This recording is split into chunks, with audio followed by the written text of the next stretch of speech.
As you look at the faces, you begin to wonder what was on the minds of these men, women, and even children.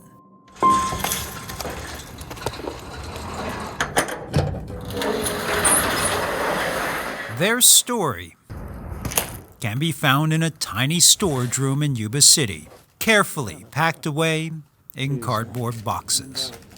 The big reveal. Where even today, David Reed, These handsome young men.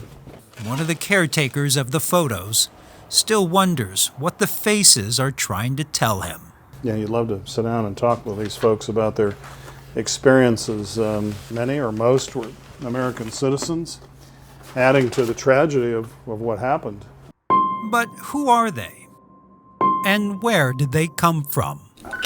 Terry Bush, who is an amateur behind the lens, knows the answer to those questions.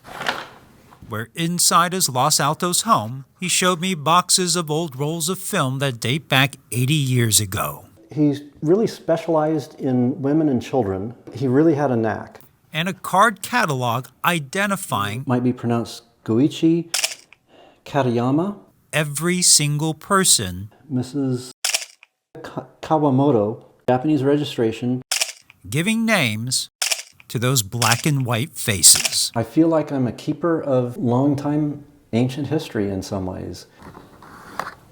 The keeper of history, the keeper of his father's story, Clyde Bush, who in 1942 owned a tiny photography studio in the town of Marysville. The story was an older Japanese guy came to his studio, which was in the basement of his parents' house. Clyde snapped his photo and told him to come back in a few days. He had no idea what would happen next. My dad's mom, early in the morning, came up and knocked on his door and yelled at him, "You need to get down here right now." Well, there's a line of Japanese from the back door at your studio out to the front street. Okay, he rushed down and started taking pictures. It went on for like 2 or 3 weeks. All of these Japanese were coming to his little tiny studio. He'd only started it a couple years earlier. Toward the end, he asked one of the other Japanese gentlemen, "Well, why is everyone coming to my studio?" He said, "Well, no one else would either take our pictures, treat us decent, but you did all of those things. You were friendly, you were nice." He realized that, okay, maybe I did something good by just being me.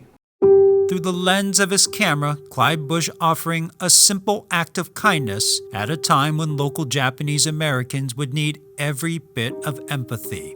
In 1941, with the bombing of Pearl Harbor by Imperial Japan, the U.S. entered World War II. President Roosevelt signed Executive Order 9066, ordering 120,000 Japanese Americans living on the West Coast into internment camps, including the families in these photos. Again, it's assumed they were for ID. Since there were so many in the same time frame, it's assumed that it was related to some requirement to have identification as part of the internment camp experience. Sue Senger-Moyers is the unofficial historian of Yuba County.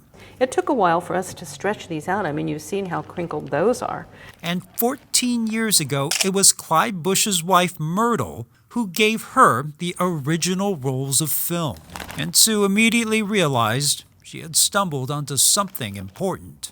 I worried that I would be able to do justice to it. I'm just one small person that came upon this treasure trove of history, and I wanted to get it to the right place.